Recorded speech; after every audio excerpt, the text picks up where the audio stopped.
Hello नमस्कार, welcome to my mini blog. तर संध्याकाळी किट्टूचं चाललं होतं की मला खाली खेळायला घेऊन चाल म्हणून, आणि त्याला खाली सायकलच फिरवायची होती. तर म्हणून त्याने सायकल घेतली होती. मग खाली गेलो. 15 ते 20 मिनटं मग किट्टूने खाली मस्त सायकल फिरवली आणि त्याचं काही मन भरत नाही होतं. पण अंधार पण झालं होता, मला स्वयंपाक करायचा होता. मग जबरदस्तीने मी त्याला घरी घेऊन आली होती आणि येता येता त्याचं म्हणणं होतं की मला चीज दाबेली घेऊन दे म्हणून. तर मग आम्ही दाबेली घेऊन आलो होतो. घरी आले, दाबेली वगैरे खाल्ले आणि मग मी स्वयंपाकाला लागले. आज स्वयंपाकात तर जास्त काही नाही, दूध शेवाळ्याच बनवायच्या होत्या. तर गावाकडून आणल्या होत्या मी ह्या शेवाळ्या, आणि ह्या मशीनवरती घरून गहू देऊन बनवलेल्या असतात.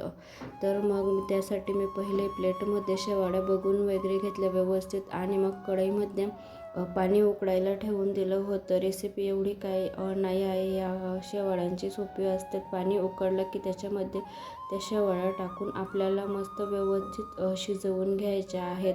अशा प्रकारे बघायचे की हाताने ती अशी लगेच तुटते, तर समजायचं की झालेल्या आहेत असं. मग आता मी गॅस बंद करून एका पातेलीवरती चाळणी ठेवून दिली होती आणि त्याच्यामध्ये त्या शेवाळ्या काढून घेतल्या होत्या. त्यांचं पूर्ण पाणी निघालं की मग एका प्लेटमध्ये शेवाळ्या घ्यायच्या, त्याच्यावरती साखर टाकून घ्यायची आणि साखर टाकल्यानंतर त्याच्यामध्ये व्यवस्थित मस्त गरम केलेलं गरमागरम दूध टाकून घ्यायचं आणि मिक्स करून घ्यायच्या.